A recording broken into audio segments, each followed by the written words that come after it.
बड़ी बड़ी स्पीच और बड़ी बड़ी वकालत करते हैं समाज के बारे में, जुल्म के बारे में, लेकिन वो यहाँ उनको आना चाहिए। लेकिन यदि वो यहाँ नहीं आते हैं तो समझो भंते करुणाकर पहला व्यक्ति होगा जो सामाजिक मंच पर उनको धक्का मार के नीचे डालेगा। धक्का नहीं मारेगा, 4-5 लड़के पकड़ूंगा, पैर पकड़कर उनको नीचे फेंक दिया जाएगा। आज मैं देख रहा हूँ हमारे वकील साहब, क्या नाम है, भानु प्रताप जी, और हमारे वो वकील साहब राजा साहब और हमारे यादव जी यहाँ पर बैठे हैं।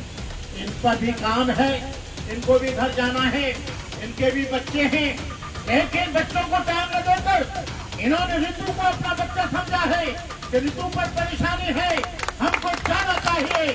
मैं अपने पैर से लग रहा हूँ, लेकिन मैं कार से नहीं आया, क्यों कार से क्लिप में धमकी नहीं है, इसलिए मैं स्कूटी से आया कि मुझे जाना चाहिए उस बच्ची के उसके देखने के लिए, क्योंकि वो बच्ची संकट में है। और वो बच्ची जो लड़ाई लड़ रही है, अपने स्वाभिमान की लड़ाई लड़ रही है, आत्मसम्मान की लड़ाई लड़ रही है। इस देश में जो जातिवाद का खैर है, आज ऋतु हारेगी तो सारे देश का व्यक्ति हारेगा। आज ऋतु के ऊपर जुल्म हो रहा है, कल तुम्हारे ऊपर जुल्म होगा, और तुम्हारी बहन बेटियों के साथ अन्याय हो रहा है, कल तुम्हारे ऊपर होगा। हम लोग इस देश में छुआछूत का ऐसा कलंक है, स्टालिन ने थोड़ा सा कह दिया, एक सन्यासी ने जो लंगोटीधारी है, नंग धड़ंगा है, उसने कह दिया कि मैं स्टालिन का सर कलम कर दूंगा। पहले भी उसने कहा था कि मैं 2 करोड़ रुपए दूंगा, राजेंद्र पाल को मार डालो। अरे तुम कितने लोगों को मारोगे? आज करोड़ों स्टालिन, करोड़ों राज, करोड़ों लोग पैदा हो गए, करोड़ों घंटे करुणाकर ने पैदा कर दिए। समाज सड़कों पर बनाया, रेल की पटरियां फटने लगी, पूरा देश जलने लगा, 12 बच्चे मारे गए। तो तुम्हारी समझ में आ गया और तुमने एट्रोसिटी एक्ट को जो कमजोर किया था उसको वापस किया। कोई कहता है संविधान खत्म कर दो, कोई कहता है आरक्षण खत्म कर दो, कोई कहता है संविधान को बदल डालो, कोई कहता है आरक्षण को बदल डालो। अरे तुम क्या क्या बदलोगे? अब कुछ बदलने वाला नहीं है। हम बता देते हैं कि तुम जिस दिन संविधान को हाथ लगाओगे उस दिन तुम्हारे लिए एक मुसीबत खड़ी हो जाएगी है। लेकिन धीरेन्द्र शास्त्री और ये आपके तमाम लोग, साधु लोग हिंदू राष्ट्र की बात कर रहे हैं, क्या इन पर एनएसए लगेगा? क्या इन पर FIR लॉन्च होगी? ये दोहरा चरित्र भारत सरकार का ये कैसा है? हम किसी भी हालत में इस देश को हिंदू राष्ट्र नहीं बनने देंगे। हम किसी भी हालत में इस देश के संविधान को नहीं बदल देंगे। भले तो 2024 में EVM के सहारे जीत कर आ जाना, लेकिन उसके बाद 2024 में यहाँ पर एक सामाजिक क्रांति होगी, यहाँ पर सम्मान की क्रांति होगी, यहाँ पर आंदोलन शुरू होगा।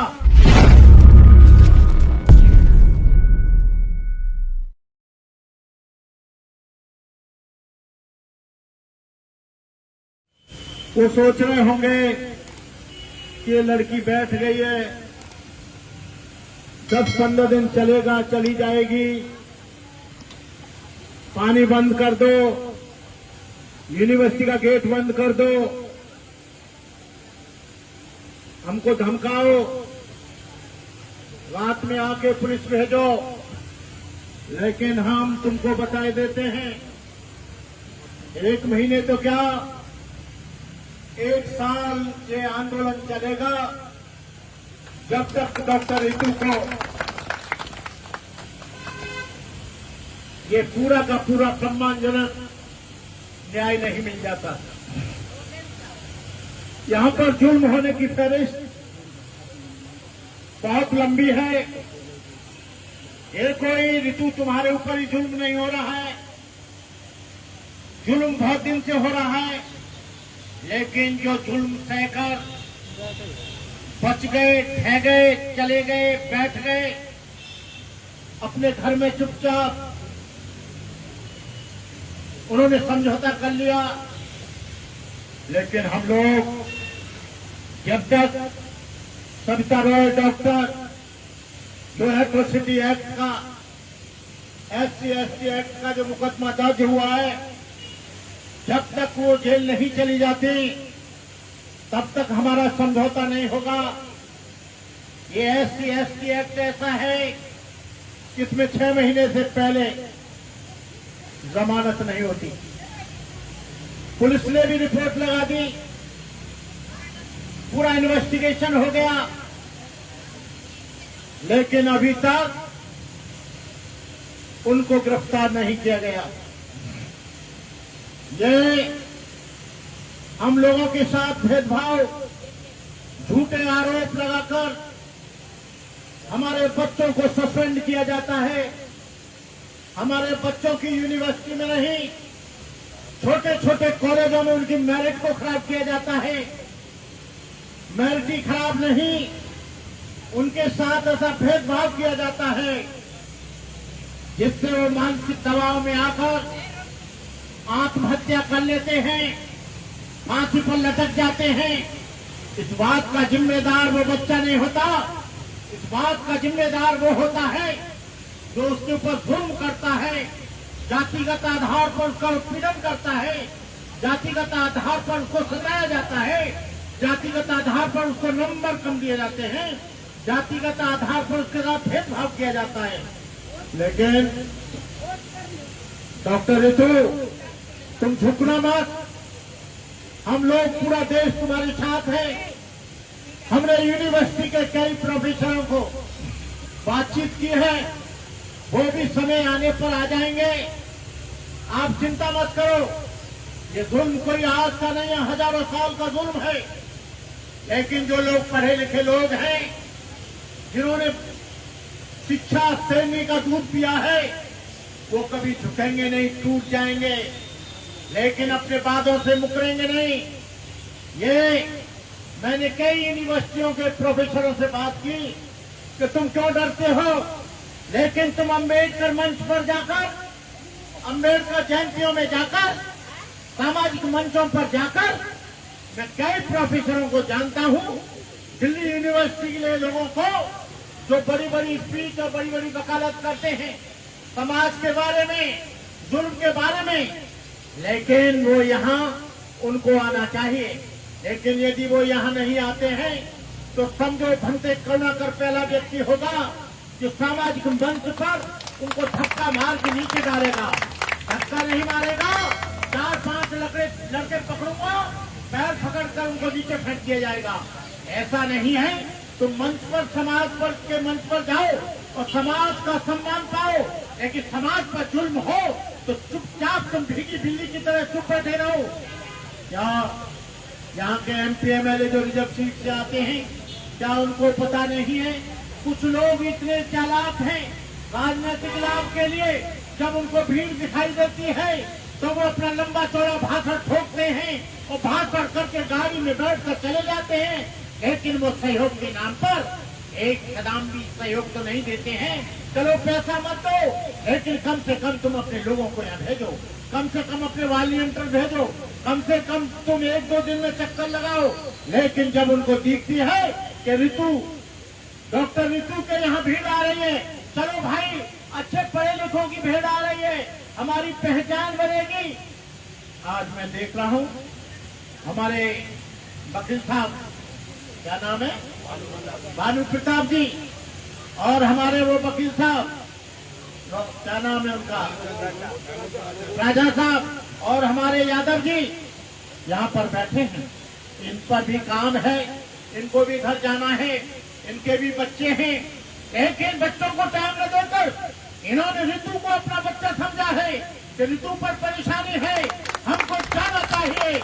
मैं अपने पैर से लग रहा हूँ, लेकिन मैं कार से नहीं आया, क्यों कार से पुलिस मेरे से धमकी नहीं है, इसलिए मैं स्कूटी से आया कि मुझे जाना चाहिए उस बच्ची के, उसके देखने के लिए, क्योंकि वो बच्ची संकट में है। और वो बच्ची जो लड़ाई लड़ रही है, अपने स्वाभिमान की लड़ाई लड़ रही है, आत्मसम्मान की लड़ाई लड़ रही है, इस देश में जो जातिवाद का खैर है, आज ऋतु हारेगी तो सारे देश का व्यक्ति हारेगा। आज ऋतु के ऊपर जुल्म हो रहा है, कल तुम्हारे ऊपर जुल्म होगा, और तुम्हारी बहन बेटियों के साथ अन्याय हो रहा है, कल तुम्हारे ऊपर होगा। लेकिन ये लड़की अपने आत्मसम्मान के लिए, स्वाभिमान के लिए ये लड़ रही है। हम लोग इस देश में छुआछूत का ऐसा कलंक है, स्टालिन ने थोड़ा सा कह दिया एक सन्यासी ने जो लंगोटीधारी है, नंग धड़ंगा है, उसने कह दिया कि मैं स्टालिन का सर कलम कर दूंगा। पहले भी उसने कहा था कि मैं 2 करोड़ रुपए दूंगा, राजेंद्र पाल को मार डालो। अरे तुम कितने लोगों को मारोगे? आज करोड़ों स्टालिन, करोड़ों राज, करोड़ों लोग पैदा हो गए, करोड़ों भंटे करुणाकर ने पैदा कर दिए। पुरानी पीढ़ी के लोगों में, नई पीढ़ी के लोगों में बुनियादी फर्क है। पुरानी पीढ़ी के पर लोगों पर जुल्म हुआ, वो चुपचाप बैठ के तुम्हारे जुल्म को सेका, लेकिन हम जानते हैं कि हम तुम्हारे जुल्म का मुकाबला करेंगे। तुमको मालूम होना चाहिए कि 2 अप्रैल 2018 को तुमने एट्रोसिटी एक्ट को कमजोर किया था। एट्रोसिटी एक्ट के लिए हमने राष्ट्रपति को लेटर लिखा था, हजारों संस्थाओं ने प्रधानमंत्री, गृह मंत्री के लिए लिखा था, लेकिन तुम्हारे ऊपर छू नहीं रखी। जब ये समाज सड़कों पर उतर आया, रेल की पटरियां फटने लगी, पूरा देश जलने लगा, 12 बच्चे मारे गए, तो तुम्हारी समझ में आ गया और तुमने एट्रोसिटी एक्ट को जो कमजोर किया था उसको वापस लिया। कोई कहता है संविधान खत्म कर दो, कोई कहता है आरक्षण खत्म कर दो, कोई कहता है संविधान को बदल डालो, कोई कहता है आरक्षण को बदल डालो। अरे तुम क्या क्या बदलोगे? अब कुछ बदलने वाला नहीं है। हम बता देते हैं कि तुम जिस दिन संविधान को हाथ लगाओगे उस दिन तुम्हारे लिए एक मुसीबत खड़ी हो जाएगी। जब यहाँ पर खालिस्तान की मांग करता है कोई आदमी, जब कोई आदमी बौद्ध राष्ट्र की बात करता है कोई आदमी, जब कोई मुस्लिम इस्लाम की बात करता है आदमी, उसके ऊपर आने से लग जाता है, उसको जेल भेज दिया जाता है। लेकिन धीरेन्द्र शास्त्री और ये आपके तमाम लोग, साधु लोग हिंदू राष्ट्र की बात कर रहे हैं, क्या इन पर एनएसए लगेगा? क्या इन पर FIR लॉन्च होगी? ये दोहरा चरित्र भारत सरकार का ये कैसा है? हम किसी भी हालत में इस देश को हिंदू राष्ट्र नहीं बनने देंगे। हम किसी भी हालत में इस देश के संविधान को नहीं बदल देंगे। भले ही 2024 में EVM के सहारे जीत कर आ जाना, लेकिन उसके बाद 2024 में यहाँ पर एक सामाजिक क्रांति होगी, यहाँ पर सम्मान की क्रांति होगी, यहाँ पर आंदोलन शुरू होगा। ऐसा नहीं है ये लोग उसके लिए चुपचाप बैठेंगे। कहने का मतलब यह है कि रीतू बहन जो कर रही है उसके लिए हम सब लोगों को साथ देना चाहिए, आर्थिक साथ देना चाहिए, मानसिक साथ देना चाहिए, शारीरिक साथ देना चाहिए। हम सब लोगों को आना चाहिए। भानु प्रताप जी हमारे एक सुप्रीम कोर्ट के वकील हैं, वो कानून के बारे में बहुत कुछ जानते हैं। मैं तो कानून पढ़ा नहीं, मैं तो यही बातचीत करना सीखा। तो मैं चाहता हूँ कि इस लड़की को न्याय मिलना चाहिए। यदि न्याय नहीं मिलता है तो सुप्रीम कोर्ट में हम इस केस को ले जाएंगे, यहाँ नहीं रुकेंगे।